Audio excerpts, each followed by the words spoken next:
It's the listener question episode. It's that time of week where we all get together and we answer your questions on the air on this edition of the Orange and Black Insider Bengals podcast. I'm Anthony Cosenza, joined as always by John Sheeran, who himself is gearing up for quite the soiree tonight. He was telling me before we took the air. How are you, bud? I'm doing good. Fresh off of seeing Lamar Jackson break the single season rushing yards record for a quarterback while also throwing 5 touchdowns against the team that the Bengals ultimately handily beat. So that was fun to watch. Yeah, and the Bengals' first round pick from that class was on the bench last week. So yay! Well, I hope you have a fun time tonight. Sounds like it might be something where you're able to drown your sorrows and/or ain't no sorrows tonight, man. Wash away the 2019 season. Maybe that's how we should put it. But good vibes only right now. That's right. Well, this is the listener questions episode. We've already got some questions queued up to get to, so we will do that. Please get them to us. We're going to be here for about 20 minutes or so answering some questions, so you can get them to us. We're streaming live on Cincy Jungle's Facebook page and scrolling the live chat there. So get them to us there. You can also get them in a similar way on our YouTube channel where we are streaming live. So get them to us that way. On Twitter at BengalsOBI, we'll be checking that out. There is a post on cincyjungle.com where you can leave a comment, or you can text us. 949-542-6241 is the number there. We'll also keep an eye on the email, theobinsider@gmail.com. So get those questions to us how you can. Get the show how you can if you're unable to join us live on any number of audio podcast platforms: iTunes, Stitcher, Spotify, Google Play, Megaphone, iHeartRadio, all that stuff. And then, be sure to try and join us for all of the live episodes, the live recordings of the episodes that we have of this show. John, kick us off, my friend. Yeah, let's just dive right into the live comments. We have one from Alex Head, who's a frequent listener, frequent fan of the show. He asked, am I the only Bengals fan that isn't drinking the Joe Burrow Kool-Aid? In my opinion, he has Mitchell Trubisky project and or comparisons. It's a catastrophic move if they pass on Chase Young or Tua Tagovailoa. Will the Bengals have the same boring offseason approach? Yada, yada, yada. Lamar Jackson's now the king of the AFC North. The Bengals now need game-changing prospects in order to compete with Baltimore. Loaded question, but a lot of it stems from the same problem. The whole Mitchell Trubisky thing was that he was officially a one-year starter out of UNC, and he had one pretty good year there, albeit not against a great strength of schedule, and albeit I don't think he really finished the year strong. And I think the NFL saw his potential in that quarterback class, along with the perceived risk of both Patrick Mahomes and Deshaun Watson, declared him the best quarterback in that class. And Chicago basically went along with that, traded up one spot for him. And now they're in the mess that they are because Trubisky was never that good. And the history of one-year starting quarterbacks coming out of college isn't very good. I think Cam Newton is really the lone exception for someone like that to really, fulfill what potential that he has. So one-year starters are always a risk. And I think both Dwayne Haskins and Kyler Murray were also one-year starters. Joe Burrow's not a one-year starter. He does have 2 years of starting experience at LSU. And the thing you love about Burrow and his growth in 2019 was the fact that his 2018 season didn't get off to a great start. He looked very average. And that's why going into this year, he was projected as a day 3 pick. But he finished the 2018 season well. I think Pro Football Focus graded him with 4 games above 85 overall offensive grade to finish out that season. So he showed signs of promise to finish out his first year of starting. And obviously, we've seen the growth that he has in his second year of starting. So, no, I don't think a Trubisky comparison is that apt in this sense, because Trubisky truly only had 1 year of starting experience. And he was also more on the older side of the age spectrum, along with Burrow. So I don't think it's a direct one-to-one comparison. And I think you look at just comparing the physical traits and the intangibles between the two quarterbacks, and I don't think it's necessarily close either. What Burrow's doing at LSU in his second year of starting, not first year starting, is astronomical compared to what we've seen in recent memory, and that's what makes him the clear-cut number 1 overall quarterback prospect in this draft, and a much better prospect than Trubisky was overall. Yeah, so I'm sharing some of my screen and some statistics here for Joe Burrow. I mean, you're looking at, he's got 13 games in 2018 that he played in. So, he's not really a one-year starter, and that's kind of where I've learned my lesson a little bit with him. You kind of just look at today and you look at this year and you say, well, this guy came out of nowhere. Where's this been? Well, it's opportunity. It's the right scheme. It's the right place. It is talent around him on that team. Look, my thing with him is he's played what I have grown to really like about him his consistency, and his play in big games. Now, he's got probably one, if not two, gigantic games coming up here for his resume, coming up in the college football playoff and potentially the national championship. So that'll tell us some more things about him, but he has been consistent. He has not been turning the ball over, and he has been making plays, creating. I mean, 6 interceptions against 48 touchdowns this year is silly. I mean, that's just silly statistics. The thing about him, though, that I think some people get worried about, I think I see him as the highest floor guy of the big 3 quarterbacks. I think his floor is the highest, and I think that even if he doesn't quote unquote pan out or quote unquote live up to expectations, I think his floor is at least an Andy Dalton-ish level. I think he can get you to be competitive. I think he can make plays, and he can wow you at times at the NFL level. I think that's his floor. I think the ceiling may be a little lower than a guy maybe like Tua, maybe like Herbert, but the risk level with those 2 other quarterbacks are significantly higher for differing reasons. So, I think high floor, maybe not as high ceiling, and that's okay for a team like the Bengals that already, despite being 1-12, they've got talent, especially if they bring back an AJ Green.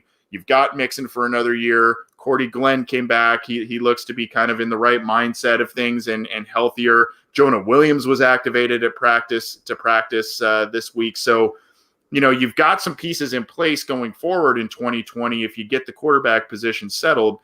I think the hype is really, really high right now, John. And I think a lot of it is rightfully earned. But I do think with hype does come lofty expectations, and I think there's got to be a little bit of caution there too. And that's fair. Excuse me. And that's fair. And to answer Alex's second part of the question, how Baltimore is really the standard in the AFC North, Jason from overthecap.com, the guy who runs the website there that focuses on sports contracts specifically pertaining to the NFL, he posted a chart a couple days ago on Twitter. It showed the winning percentages of NFL teams from 2017 to 2019 and compared them to percentage of homegrown talent. The 2 teams with over 75% of the roster coming from their own draft classes, whatnot, are the Bengals and the Ravens. And right now, the difference in winning percentage, Ravens are just under 70% winning percentage the past 3 years, and the Bengals are just over 30%. So in terms of how they're structured and how they build their teams, they're very similar. But obviously, like Alex has said, they need game-changing prospects, and I don't think the Bengals' philosophy is necessarily going to change dramatically overnight over the course of one season and then totally adapt what the Ravens are doing, because the Ravens are so far ahead of everybody else in terms of team building and management and analytics and all their other departments and how much more expanded it is than the Bengals. But the Bengals just need to draft better players, because the way that they're going to build their team is not going to be much different as long as Mike Brown and that ownership maintain status there. And I think the Ravens right now are the gold standard, and it'll take more than just one season for the Bengals to completely evolve. But in terms of how they build their rosters, it's very similar. But obviously the Ravens have had immense amounts of success over the past 3 years in drafting and making the most of their draft capital. So yeah, they're the gold standard right now, and the Bengals are trying to emulate that, but they're still obviously way behind in that regard. Yeah, and I put a post up a little bit earlier on Cincy Jungle that talked about, the Steelers, their organizational culture. I mean, they're on their 3rd quarterback. They're 8-5. They know how to build a team. They know how to win. They know how to make it work. Just kind of quickly to finish up the Joe Burrow conversation here, Nick Cimino in the live Facebook says, Burrow's offensive line is good. He'll get killed here. Here's the thing. I mentioned Jonah Williams coming back. If he pans out, that's going to be a good player. You would probably get either right tackle or left guard improved. Once Williams is back, you either slide Cordy Glenn to left guard or potentially, I would say, right tackle. And then you maybe have Michael Jordan or Billy Price or those guys maybe duke it out a little bit at left guard. Trey Hopkins has had a decent year. At center. So, I don't think, and John Miller's been okay. Yeah. I think there's that, there's some additional promise. Yeah. Injuries. And we know the what ifs, but I think there's some promise there, but also Burrow is very good at creating. He is very good at avoiding pressure, rolling out, making what should be a sack for many quarterbacks at the college level or NFL level, making that into even a 3 to 5 yard gain to the running back to create a 3rd and short instead of a 2nd or a 3rd and 15. So I think, John, I don't know if you have any expanded thoughts on that, but I think that's one of his best strengths is creating upon seeing pressure. Look, like we talked about it earlier this year when Evan McPhillips from Pro Football Focus came on, and the problem is not necessarily of Dalton facing a lot of pressure, but it's the fact that he's just not doing anything when he has a clean pocket, and those problems haven't been erased at all. There's only 5 quarterbacks this year with a higher percentage of clean dropback rate than Andy Dalton this year. He's had 69% of his dropbacks have been in the clean pocket, and a lot of that has been attributed to the fact that he gets the ball really, really quickly because they necessarily can't trust his offensive line to withstand protection. But the overall perception of the offensive line is a lot worse than what it actually is. It has improved over the past several weeks, and it's not as catastrophic as people think that would assume that Joe Burrow is going to get killed behind this offensive line. It's not as bad as people think. Right. We're gonna move on here. Again, get to us. I've seen some questions coming in the comments there of both the Facebook Live, the Cincy Jungle Facebook page, and our Orange and Black Insider YouTube channel. So keep those coming. We're going to try and get to those. You can also tweet them at us at BengalsOBI. Email them, theobinsider@gmail.com. You can give us a call or shoot us a text, 949-542-6241. We'll be answering some questions. There's also a comment thread on cincyjungle.com if you are so inclined to leave one there. John, kind of continuing on the quarterback conversation here, we got a question about Justin Herbert. Have your perceptions changed of him both because of his play and speaking to Joseph Yoon this week? No, not necessarily. I think the first time I really started to watch him was around that Arizona game, and then when I watched it live, I obviously liked what I saw a lot from it. You know, in general, it's hard to project quarterbacks like him who have had such volatile career path. And the fact that he showed such raw positive traits intrigued me, but also realizing that there's still a lot of problems with him overall. And he's had struggles, obviously, against good defenses this year. And the Arizona State game really kind of put a lot of those struggles into perspective. But I think at the end of the day, he has the most questions out of these 3 quarterbacks that are worth taking with a first-round pick. And, you know, it's a question of the fact that he has a lot of experience, but the fact that he would be better served to rest or to be benched in his rookie year behind a veteran quarterback. So my perceptions of him hasn't really changed that much. It's almost like they were really just overall confirmed rather than just learning anything new about him. So overall, I think he's still the same quarterback that I think a lot of us thought of him going into this year. Yeah, here's the thing too. Herbert's 21, Tua's 21. They're going to be 22, but Burrow's 23. And that is a big difference in terms of development of a quarterback where they're at. You know, Herbert's had more starts. I think the one thing to kind of a lot of people don't realize, we talked about the drops by receivers. We talked about that with Joseph Young this week from Addicted to Quack. We also to note is that he's been through 3 head coaches and 3 offensive coordinators, 2 different systems. He still put up some numbers, particularly the last couple of years, but there's some development that's needed there. And there are some bad habits at times that pop up on tape that need to be rectified if you're going to rely on him. Otherwise, you're going to look at a Jake Locker, a Blaine Gabbert, someone like that as as maybe who he ends up being instead of, a franchise changing guy. I think the ceiling is, like I said, higher on a guy like that than a guy like Burrow. Maybe not by much, but I think the ceiling is higher because of the size, the tools, all of that. But I think there are some concerns, and in some of those, the team's 2 biggest games this year against Auburn and the win they had to have on the road against a mediocre Arizona State team, he looked very vulnerable. So there are some issues there. I think my mind has changed a little bit on him, but I still think I'm still really intrigued by the tools. I'm really intrigued by the skill set. And, I think if given the right situation, maybe given some time to develop, I think that's going to be key for him. Whereas a guy like Burrow, he's ready to go right now.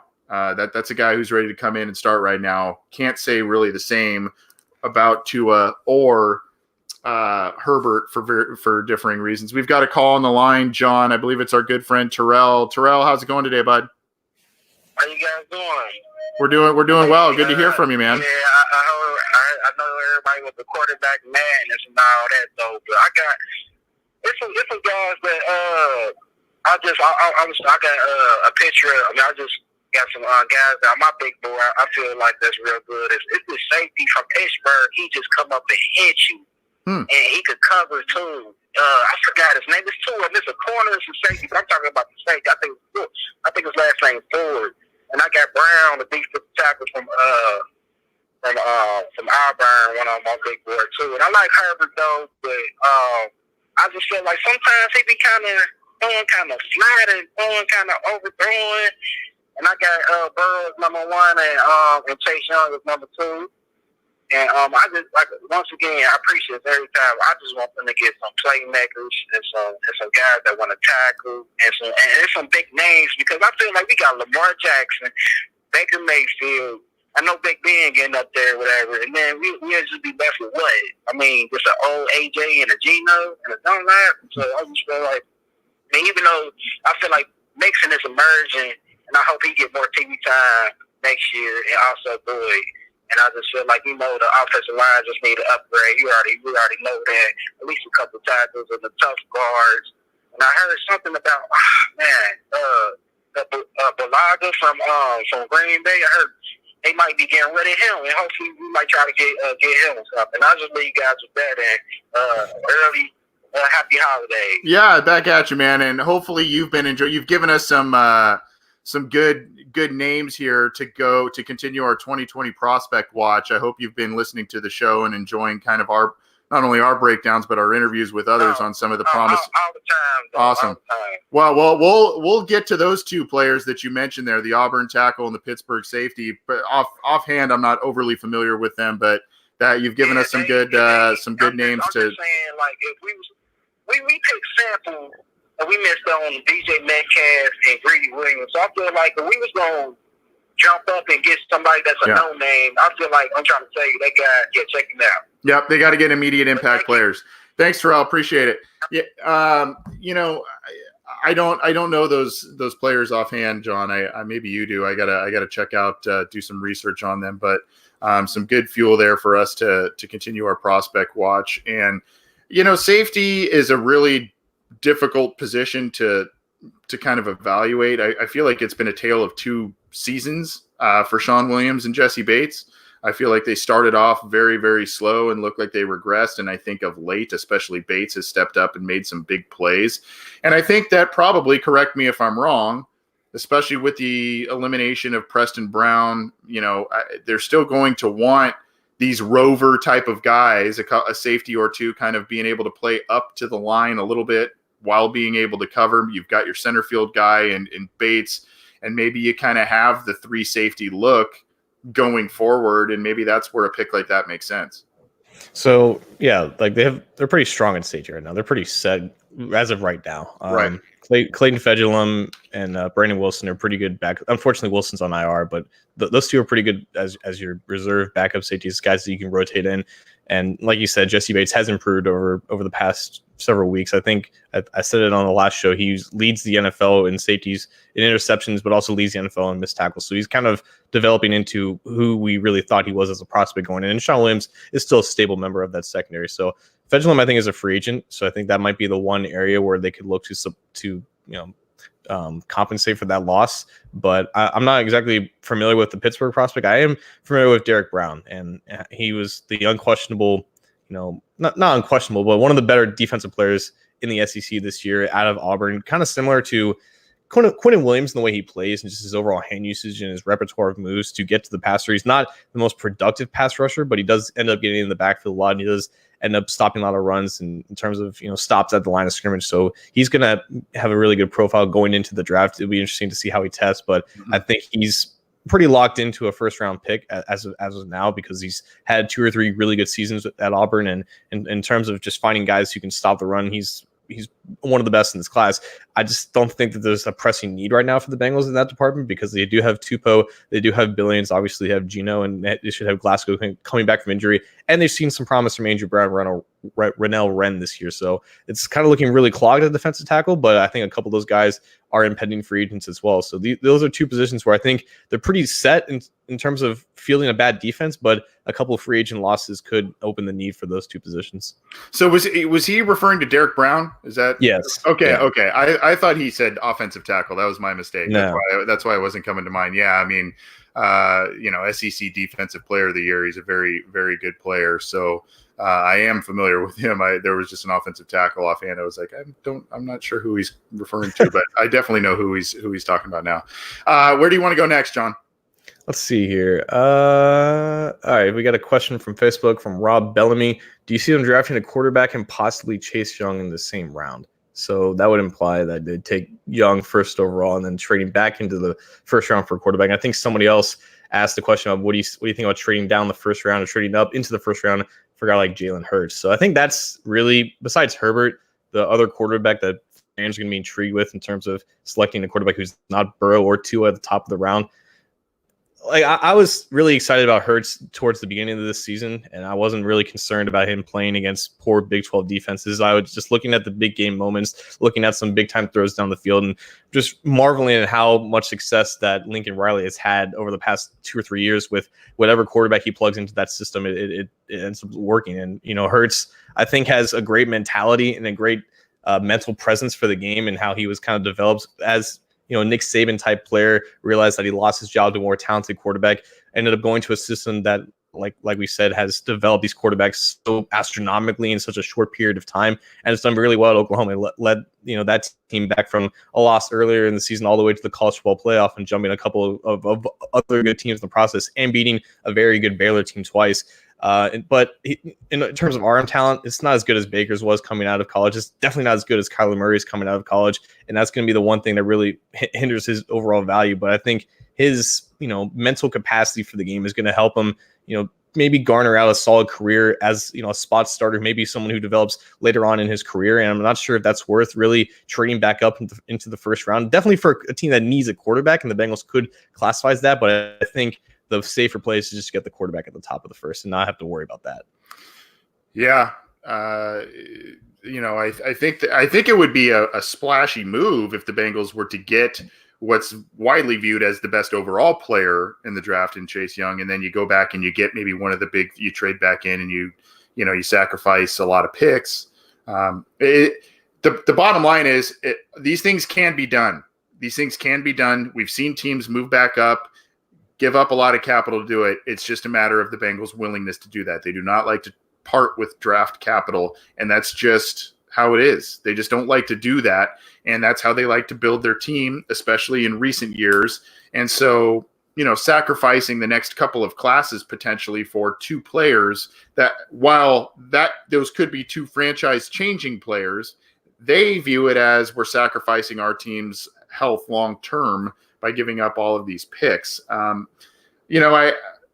do see the wisdom in getting Chase Young and then coming back up, depending on what you have to give up and all of that, to come back and get a quarterback. The issue is it's probably going to take an Andy Dalton trade, use that pick, a potential mid-round pick, use that pick as part of the package to move back up. Mm-hmm. And then you're getting a quarterback that probably needs the development or needs to rehab in the case of Tua if he ends up falling.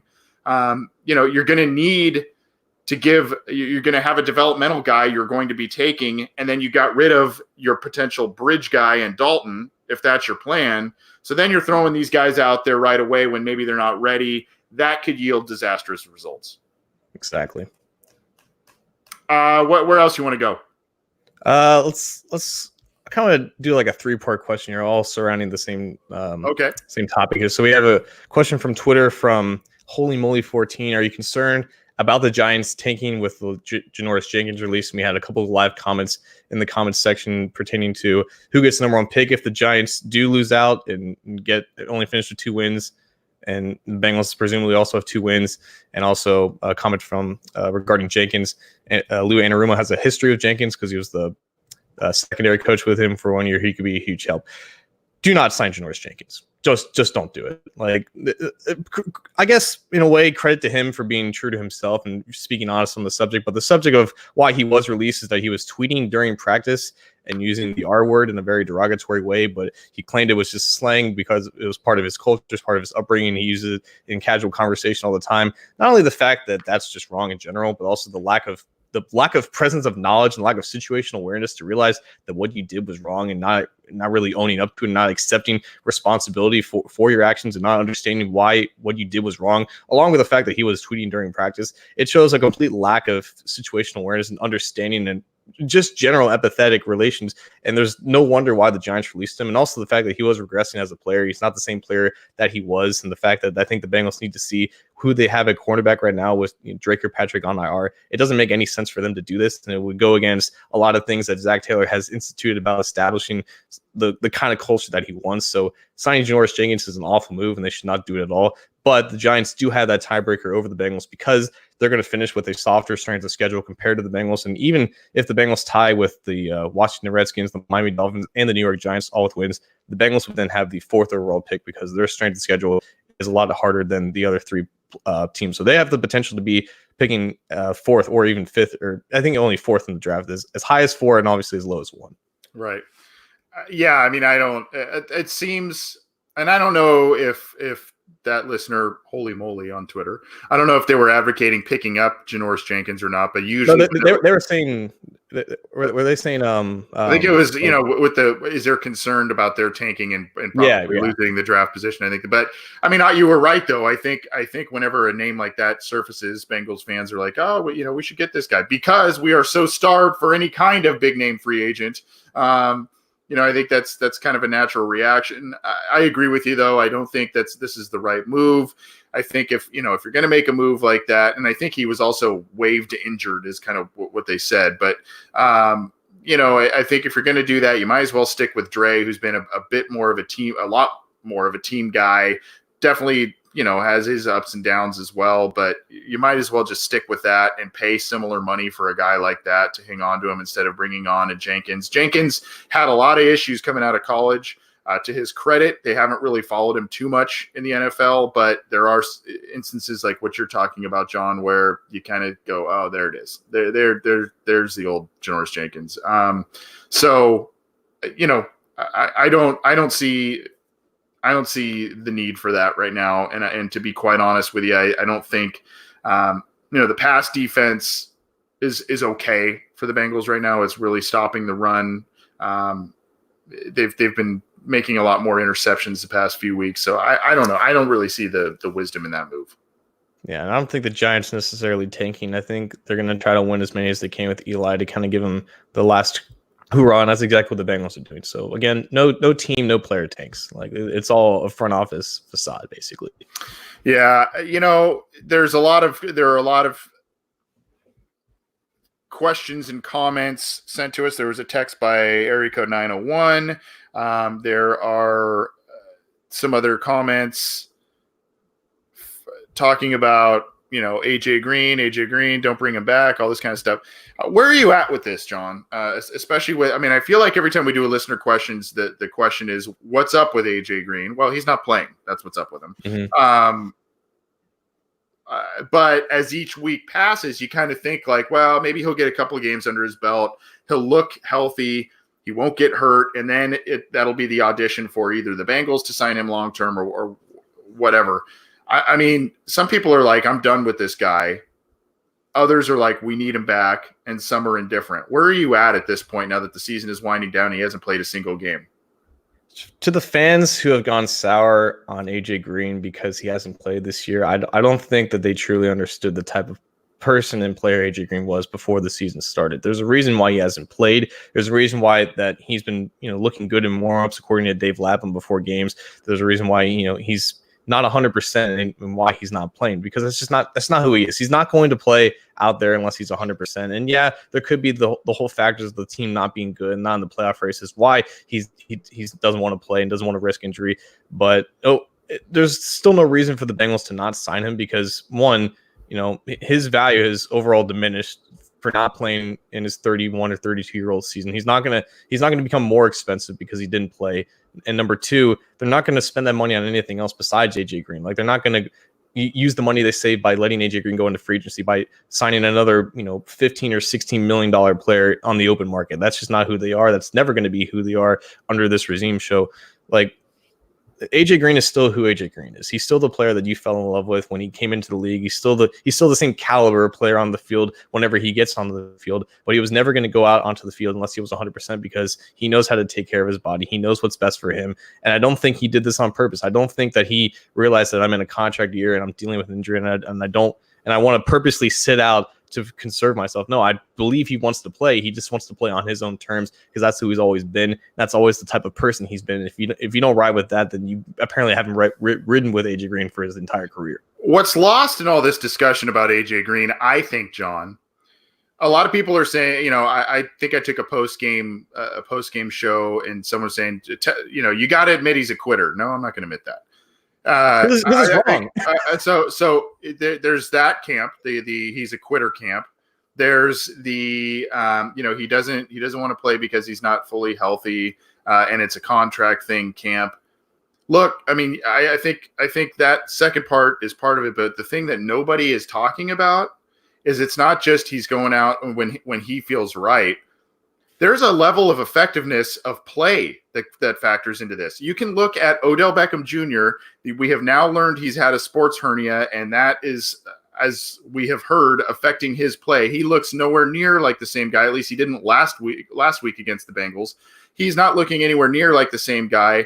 AJ Green might actually be doing the team a solid in a way and being a team guy by not putting himself out there at not 100% and not playing well. You could go out there, not feel right, and tough through it, and go out there, and because your ankle is, you're not getting open, you're not catching the ball or whatever the case, you're not getting your feet in bounds and making plays, getting the 100-yard games, all the stuff that comes with AJ Green that we've all been accustomed to. These things may not happen if he's not at 100%. And folks don't seem to realize that this is also not just a business decision. This is actually maybe a potentially not hurting the team decision by not putting yourself out there and not playing well. And then come extra questions. Is he done? Should they pay him? He costs himself money. So that to me is something that's lost in the shuffle. I think that they should at a minimum do the franchise tag. I know he doesn't want that, but from there you can negotiate a long-term deal, or you trade him for a high pick and, a first-round pick if someone is so inclined to give you that for him. And, if he sits out, I guess. But I don't see him really doing that, which sounds funny to say because he's been sitting out this year. But, I just think that's the route you take. And I think that that's an element that's kind of lost in terms of his injury situation.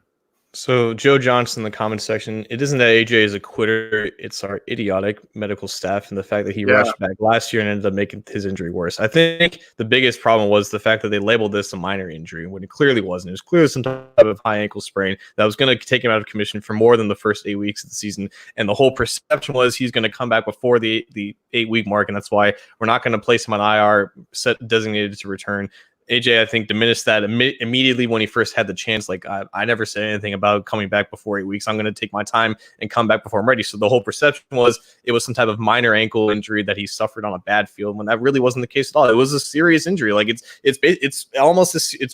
basically as serious as the injury that Jonah Williams suffered, and no one really knew the severity of that. They just placed him on the PUP list. So, the AJ Green that people still like is still there. He's just not going to come back if he's not 100%. And this was an injury that was going to take him out and keep him from being 100% for longer than I think a lot of fans realized.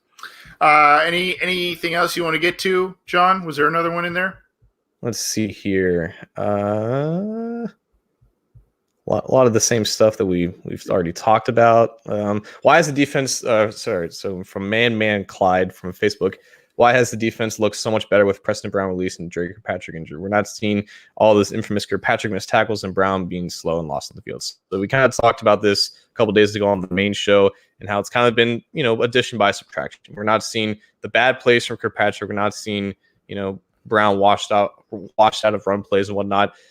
In Kirkpatrick's place, we've seen a lot of BW Webb on the outside. He was really signed to be a slot cornerback because they weren't sure if Darqueze Dennard was going to come back and also going to be healthy for the start of the season. It ended up he wasn't going to be healthy, so they placed Webb in the starting lineup immediately. And Kirkpatrick was basically the same player. He would be solid for 80% of the game, but then 20% he would get lost in the coverage or have some dumb pass interference penalty, and the general fan would look at it and say he's just a bad corner, he makes bad plays. Well, that's the perception of the cornerback position. It's like offensive tackle. If you don't notice them, then odds are they're doing a good job. When you notice them, they obviously messed up and had a blunder or two there. So Webb, I think, is doing the same level of play. He's just not making as many mistakes. And honestly, that Pittsburgh game comes to mind where BW Webb was put in the spotlight a lot. Ended up, I think, having a couple pass interference penalties. So it's really been the same level of play, I think, from both of them. There's just maybe just a little bit less mistakes with Webb and with Brown. The defense in terms of Lou Anarumo and that staff, they weren't entirely comfortable with benching Brown for Pratt altogether, Jermaine Pratt, because Pratt himself was also making a lot of rookie mistakes, and they were trusting the veteran leadership of Preston Brown. But then the fact that Preston Brown wasn't stepping up as a leader towards the later part of the season, which is why he got released, and now we've seen the casual rise of Jermaine Pratt in that defense. So yeah, the additions by subtractions of removing both those guys have taken a lot of the bad plays out of the defense, which is in turn added a lot more consistency. And there's a reason why they're being competitive with this defense, because they're just not making as many mistakes as they did with those two on the field. Yeah. The frustrating thing about Drake Kirkpatrick is the peaks and valleys. You look at his statistics. I mean, there were some injuries in his first season there, only played in 5 games, was really kind of relegated to like special teams duty. Couldn't get really past Terrence Newman, all that stuff. But, even as a third or fourth cornerback in 2013, 3 interceptions, another 3 in 2014. And then he kind of becomes the full-time starter. And since in, 5 seasons as really the full-time guy, full-time starter, he's got 4 interceptions in 5 seasons played. That's pretty frustrating. And interceptions aren't the end-all be-all of a cornerback statistic.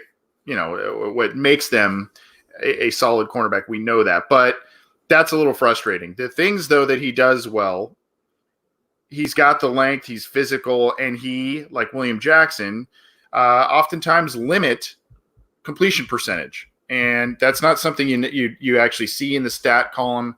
So that helps a defense get off of the field. You look here in 2015, 2016, and 2017, a high volume of passes defended, 16, 10, and 14.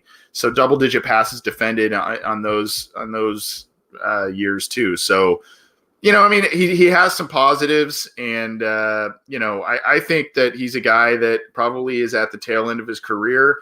He's been a team leader. He's been one of the vocal guys in the locker room. He seems to really like being in Cincinnati. But, I think that losing him is him not being in the lineup isn't really necessarily translating to the success as much as Preston Brown being gone. I think Preston Brown being out of the lineup is really just kind of, and I hate to say that, he seems like a really good guy too, but,